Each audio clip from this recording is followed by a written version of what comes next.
Deep meditation, I said. Yes, said Daji. But not every meditation ends in samadhi. Some days there will be no depth, some days our meditation experience is too mundane for our liking. Then we worry that something has gone wrong.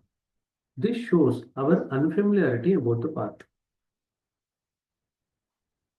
In many cases, there's a good reason for an uncomfortable meditation. We go through periods of discomfort from time to time. So please underline this. Not every meditation will be of the same depth or of the same comfort. The biggest reason is that we have taken a quantum leap in our journey. We have taken a big step forward. Some inner transformation has taken place, and we now have to get used to our new state. So generally, when you have a very restless session of meditation,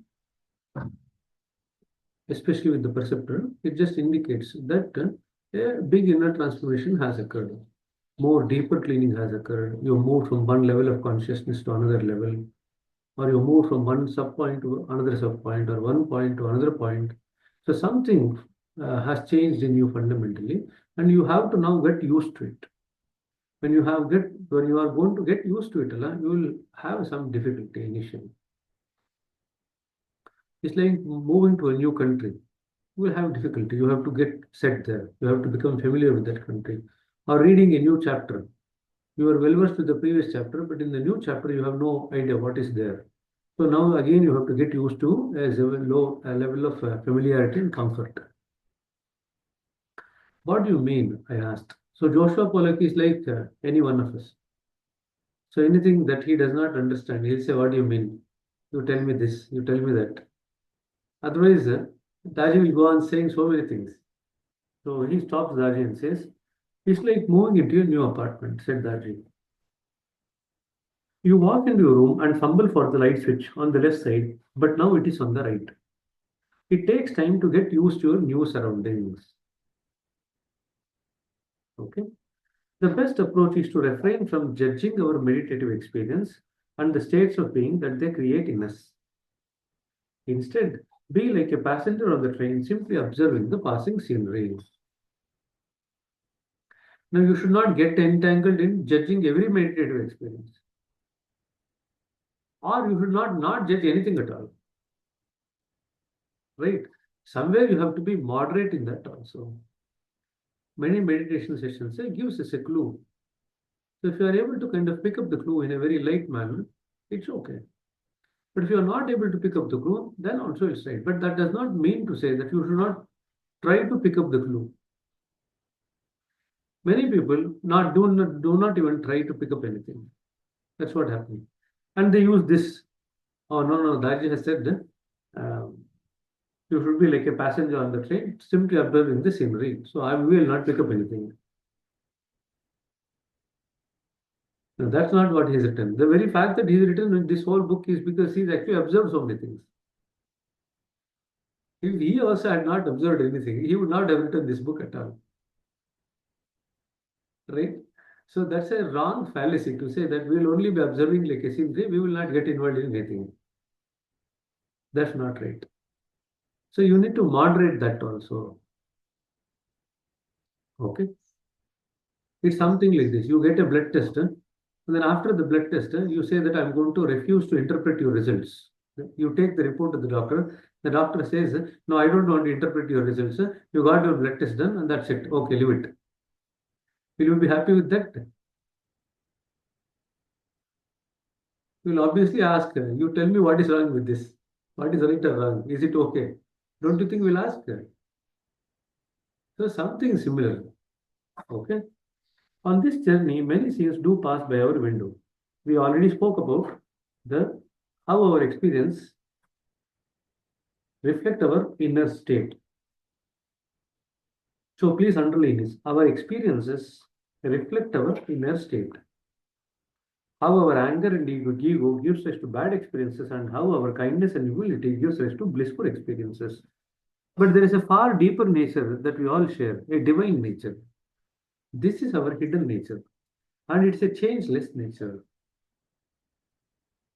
Two, as we progress, our inner nature, outer nature slowly evolves to match that of the changeless innermost nature. That is what happens. We gradually move towards our changeless innermost nature. Until we become identical with that changeless state, we have to undergo constant change. We have to move through so many conditions of being before we reach the fundamental state. All the while, we have experiences that reflect these inner changes. Change can be simultaneously, change can be tumultuous because there is no stability in change. Even though these changes are positive and reflect more overall balance in our personality, they still take a little time getting used to. And a certain amount of restlessness will continue to remain within us until we reach a changeless state. So there's always a background element of restlessness till we reach our original changeless state. If that restlessness is also taken away, then our journey stops. Got the point?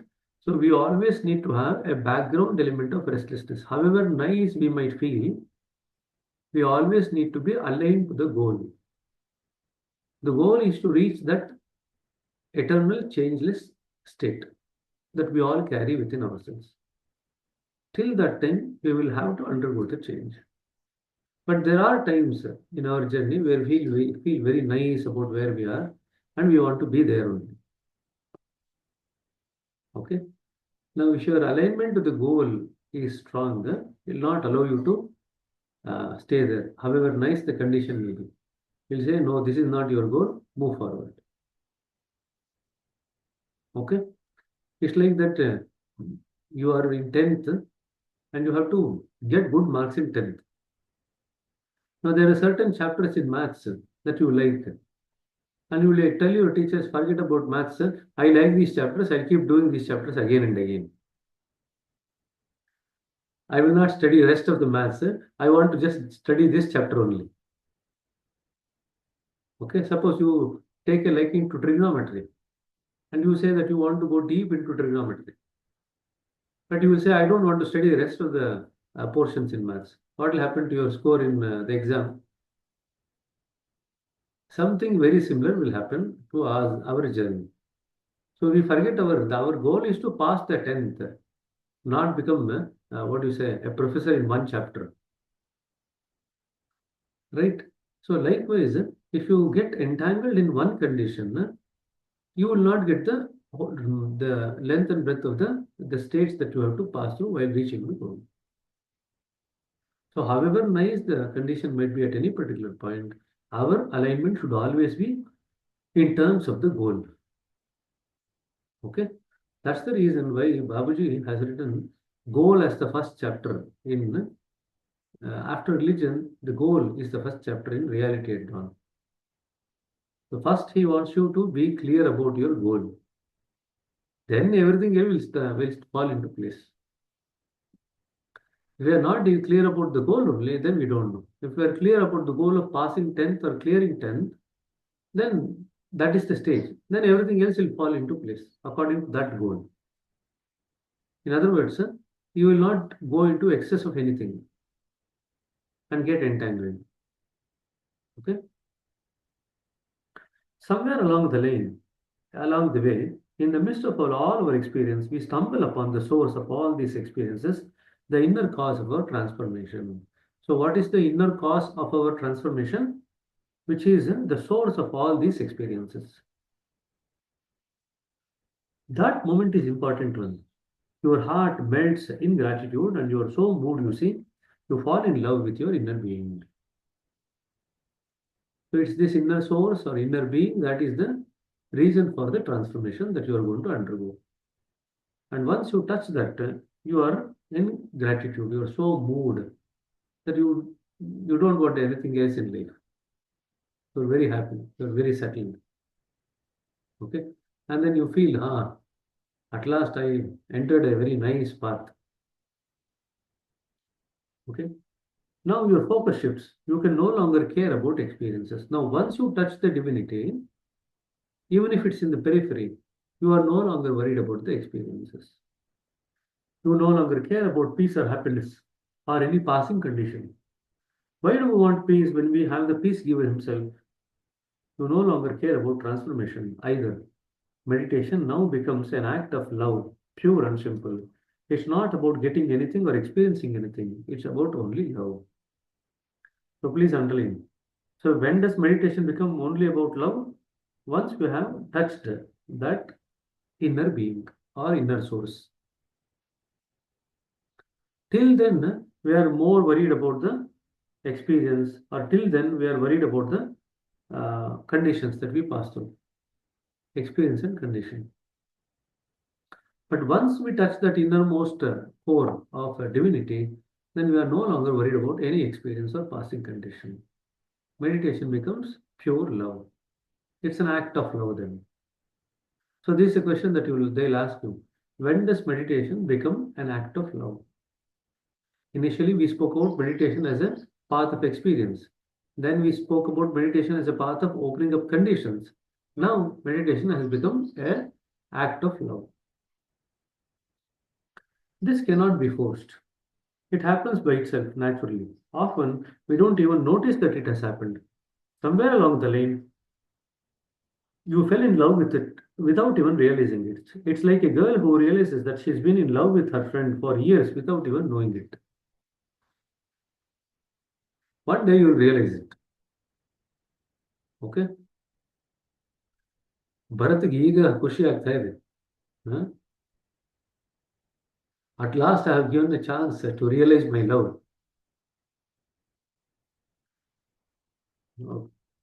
And whenever there is love, there is longing also present. The craving for togetherness. Underline this. Where there is love, there is longing or craving for togetherness. That craving contains a certain pang, the pang of separation. It's a lover's pain of being away from his beloved. This longing can become profound. This is the first stage of bhakti. Now, whatever we underline, no, first stage, second stage, and third stage of bhakti, this is also a question. Explain the three stages of bhakti. So, this is the first stage of bhakti, where there is longing for the beloved. Okay, along with the pangs of separation. Please explain what bhakti is, I said. It has many aspects. The main one is the quality of devotion, meaning that you are lovingly devoted to the highest ideal. Bhakti means being devotional, where you are lovingly devoted to the highest ideal. You are in love with the divine. This cannot happen unless you have had some experience of the divine. But even then, that experience only creates a craving for more complete and permanent experience. It proves to you that there is something wondrous, something beyond the physical reality. Yes, having had such an experience, you then find yourself thrown back into the mundane. The experience has passed and you no longer feel the divine presence so clearly, so tangibly. Now, underline this. The divine presence has to be felt very clearly and tangibly. Then it has a substantial impact on our life. When it is felt very clearly and tangibly. Oats ಅಂತ ಹೇಳ್ತೇವೆ. Oats. Oats is when you experience divinity, what you experience is originality. O. You experience authenticity. You become authentic. A. Divinity is tangible.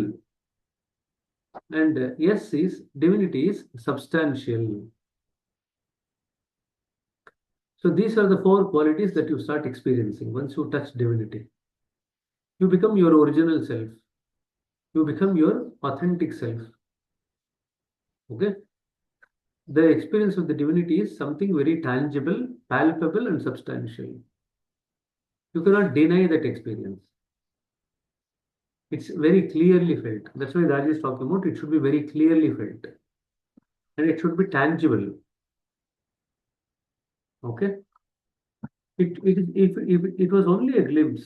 So now you begin to crave it for in earnest. So initially, you get that experience of meditation on and off in a glimpse. Then you start craving for something more and more of it. This was a very nice experience. Let me be there only. Let me go back to that condition again. So you start craving for more of that. As a result, you recommit yourself to your spiritual practice, you redevote yourself, a new sense of purpose starts to drive you. What is this sense of purpose? This experience of the divinity now starts driving your experience of meditation. So you come back to meditation because you start loving that experience of the divinity in meditation. So that drives you. So there is a sense of purpose now. I want to go to the depth of this particular experience. Where is this experience coming from? How is this experience coming from? I want to go to the depth of it. So you come and do meditation more and more repeatedly. Now this will happen once you kind of get a taste of divinity in meditation. Okay. Our job is to create this taste of divinity in the heart of the Abhyasi. That is our job. As a preceptor, that is what you do. Then after the Abhyasi only will practice. We don't need to worry. They might be in and out, but they will practice. In fact, they will practice far more than what is necessary. Once they start loving the taste of divinity, nobody needs to tell them you practice meditation. They will only do it. The pain of longing that you are describing seems to run counter to the attitude of non-expectation and openness that you discussed earlier. Now you are saying that you need to have a longing. Previously, you said that you should not have any expectation. They are like contradictory. I said, I mean, to crave and to be non-demanding seem like contradictory approaches. It's a most beautiful contradiction, said Daji. That's why there are so many contradictions in spirituality. That's why Daji wrote the Paradoxes book. There are so many contradictions in the entire spiritual journey. So that's why what is that? The name of the book? The Paradoxes. I forgot the first word. Power Anyway, of paradox. sorry? Power of paradox. The power of paradox. So there are so many paradoxes in spirituality. So people get confused. What to do, what not to do. See, like for example, people are used to concentrating. And then when they come to meditation, you say, don't concentrate.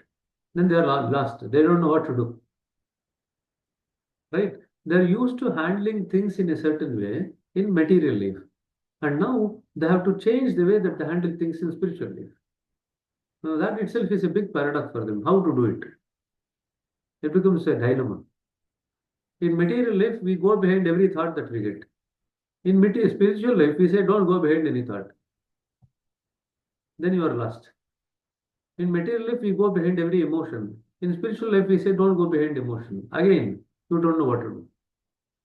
In material life, we keep imagining. Here we say, don't imagine. In material life, we say, we will use force for many things. In spiritual life, you are not supposed to use any force in anything. So people feel lost. What to do, what not to do. That's why you have to learn the ABCD of meditation. Meditation cannot be learned just because you know other things in life. You cannot say that I know everything in meditation at once. No. Meditation is learning an entirely new language. Even if you know the best of the other language that you already have speaking, when you are learning a new language, you have to start from alphabets. So you have to start from the alphabets of meditation. In other words, that's why people find it very difficult to explain the experience of meditation, put the experience into words, because they don't have the language, they don't have the words to actually put the experience into words. That is the reason why you have to study spiritual anatomy. One of the things that spiritual anatomy gives you, it will give you some vocabulary to describe your experience of meditation. Otherwise, you don't know how to describe the experience of meditation, what words to use. So when you read spiritual literature, this is one of the things that you get. You become familiar with the vocabulary of meditation. Without reading anything, you find it very difficult. Now, there are very few people who are born like Babuji, who from the birth had a capability to describe the experience of meditation accurately. Of all the disciples that Lalaji had, only Babuji could write about his experiences accurately. Nobody else used to write. Then Lalit used to say, only he is writing. Why can't you people also write something? But they did not have the capability. They did not have the vocabulary. Now, our job is when we read the spiritual literature to develop that vocabulary. That is our job. Okay. Now, you should not start imagining those things, that conditions that you read in spirituality, saying that, oh, that is also happening to me. That's not how you do. You read the book to develop the vocabulary so that when you get the experience, you can put it in appropriate words. So that's why, again, we want to emphasize, if you read spiritual literature, you should not imagine. The not imagining during meditation is very, very important. Otherwise, there are a lot of people who are very suggestible. They read something, they start feeling that that same thing is happening to them. They are very suggestible. We call it as suggestible mind. They read something that is happening to them. They hear something, oh, that is happening to them. Okay? These suggestible minds are the people who are highly hypnotizable. They can be hypnotized very easily because their mind is very suggestible. Whatever you say, their mind will start acting appropriately, accordingly. Okay? Suggestibility and hypnotizability go hand in hand. So there is a question about this also. What is the difference between effect of meditation versus hypnotism and mesmerism? That's the examination question. When we read the complete works, Babuji, we will read about that also. So the difference between the effect of meditation versus the effect of hypnotism or mesmerism. Okay. It's a beautiful it's the most beautiful contradiction, said Gaji. But how does it work? I said. How do you reconcile them? I'll share an example. There are some places in the world where if a boy wants to marry a girl, his family barters for her. If the girl's family still refuses, his family might even kidnap her. Compare that to a boy who gets down on one knee with flowers and a ring. Darling, will you marry me? He asks. With all his heart, he wants to marry her, but he allows her to the choice to be hers. So that's important. You want the choice to be the other person. His love is non-demanding. It surrenders to the object of love. So it's a non-demanding love. It surrenders to the object of love. Longing is fine, but it should contain no force. It should be respectful and reverential even. It should be accepting. Love never compels, you see. Okay. So longing is fine, but it should not be forceful. It should be respectful and accepting. Without a craving heart, it is easy to be non-demanding. Would you be demanding about something that you don't even care about? It's only when you long for something with all your heart that the sentiment of non-expectation becomes noble. If you don't like anything only, where is the expectation about that particular thing? Anyway, you don't like it, so you don't have any expectation of that. So, not having an expectation of that is not a noble in that particular context. But you crave something, but simultaneously you don't have any expectation from that thing. Now, that expectation, non-expectation, becomes noble. You crave for it, but you are non-expectant. That non-expectation is noble.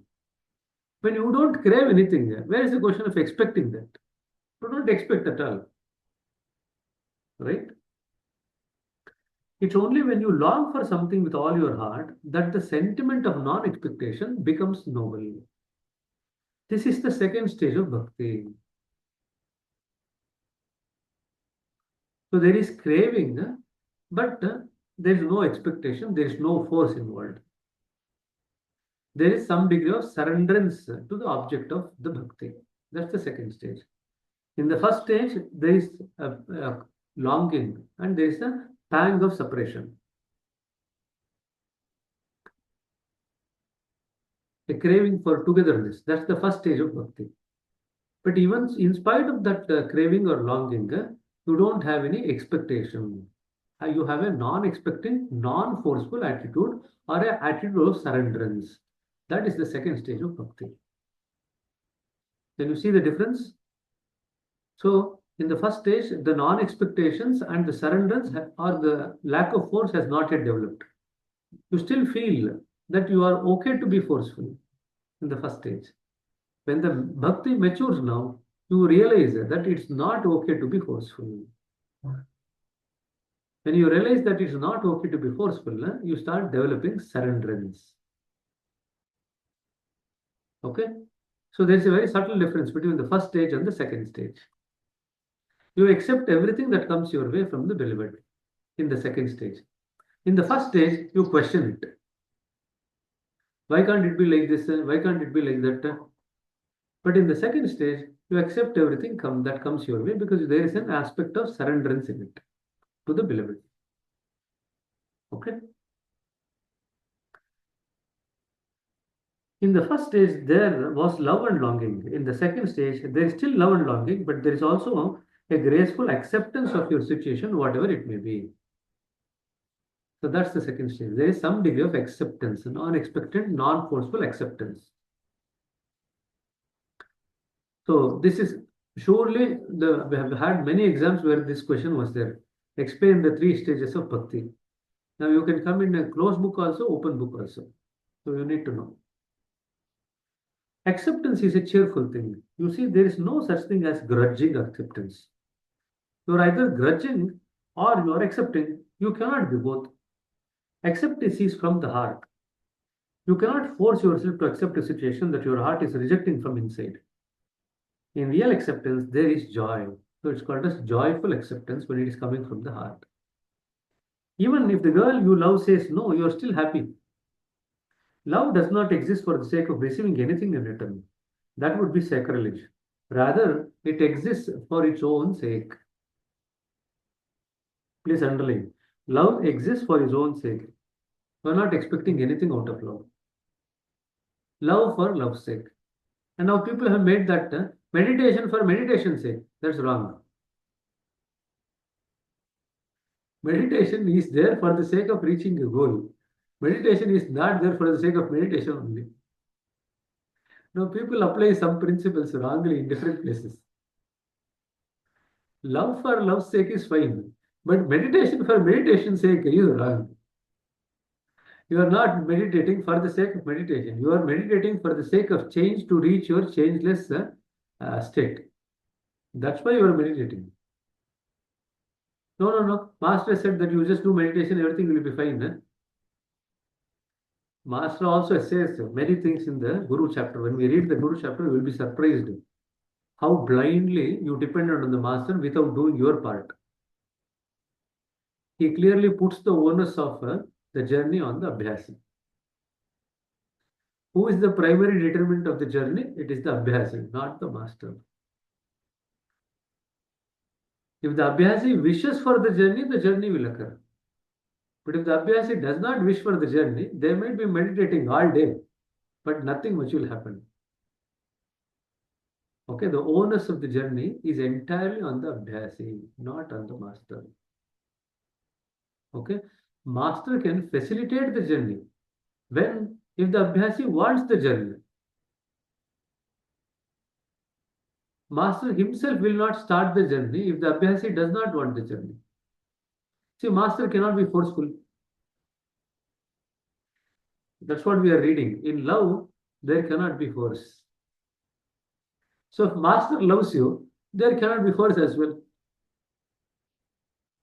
Right? Then how will you make the journey? Only if you wish to, if you will to make the journey, your journey will occur. So it is your will which is predominant.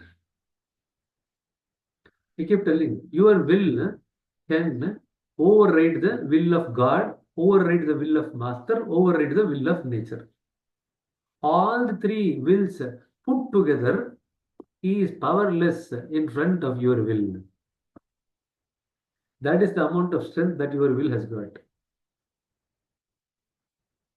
Okay. So please remember this. Our will is very, very primary. Without our will, even God or Master or nature cannot do anything. Now you have all willed to become preceptors, to train as preceptors. That is what is facilitating this entire thing that you are undergoing.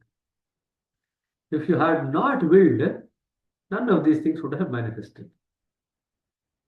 Got the point?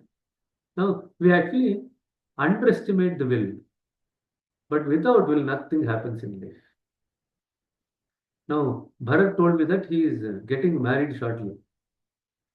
Now, that is because he has willed. You see hero and heroines fighting in this movie, no? Because they have not willed, but the parents are forcing them to marry. See how much they struggle because of lack of will. They cannot accept. So if you have willed, then everything goes on very smoothly. Okay. So I think with this, I'll just finish this acceptance paragraph. In real acceptance, there is joy. Even if the girl says no to your love, you are still happy. Love does not exist for the sake of receiving anything in return. That would be sacrilege. Rather, it exists for its own sake. You love for the sake of love. That is unconditional love, which is the only kind of love that there is. Love demands nothing. In love, there is no place for expectation, but only for gratitude. That is why love is the pinnacle of human nobility. Dash is the pinnacle of human nobility. Love is the pinnacle of human nobility. What is unconditional love? Love which demands nothing is unconditional love. So these are all questions that you might get about love. Okay. So we'll continue with it in the next session on Monday. 7, 8, any questions you can ask.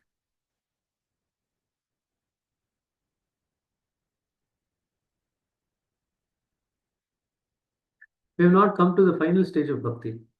We are now in the second stage. Okay. So now that we have different, what we say, we have discussed in so much detail, it should be fairly straightforward for you to write the answers. I think even if you read all the notes that you are making, you probably will find it very easy in the exam because most of it is actually being covered in the notes only that you are making. So the likely questions for the exams. Okay. So no questions today. I thought so questions to be put to rest on Saturday morning. I have one question.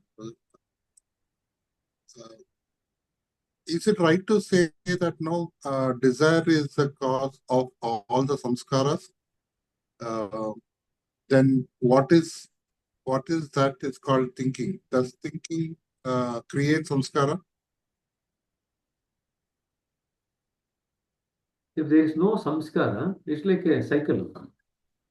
Samskaras gives rise to thinking. Thinking gives rise to more samskaras. So it's like a cycle. A child does not think. The mind has not yet grown for thinking.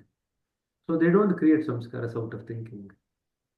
Adults, as we grow, when the mind expands, we think more and more. The more you think, the more samskaras you form. So thinking should be goal-oriented. Then, or it should be time-limited. Then you don't form some samskaras, much samskaras.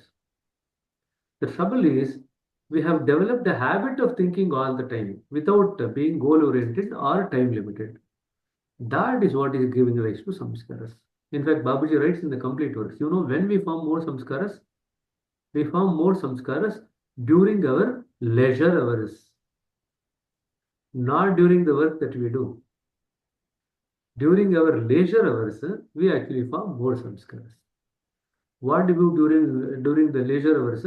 We go on thinking unnecessary things. That's why we form samskaras. Many of our patients also come and say, sir, when I'm engaged in my work, I have no symptoms.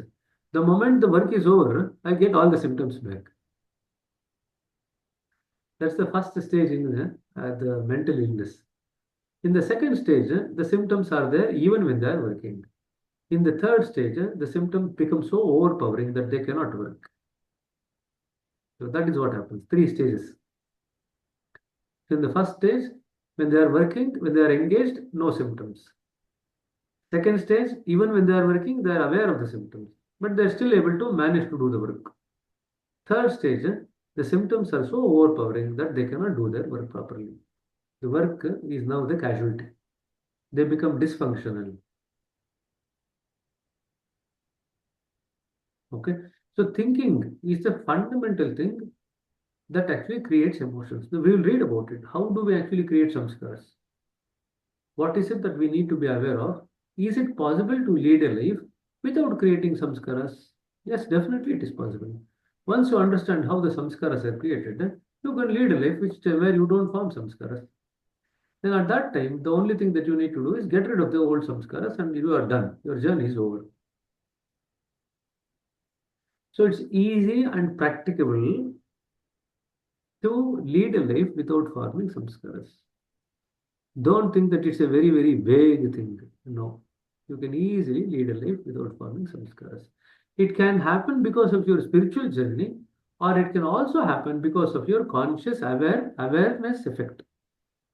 Being consciously aware and putting effort in that direction, you can actually stop forming samskaras. So both the paths are available.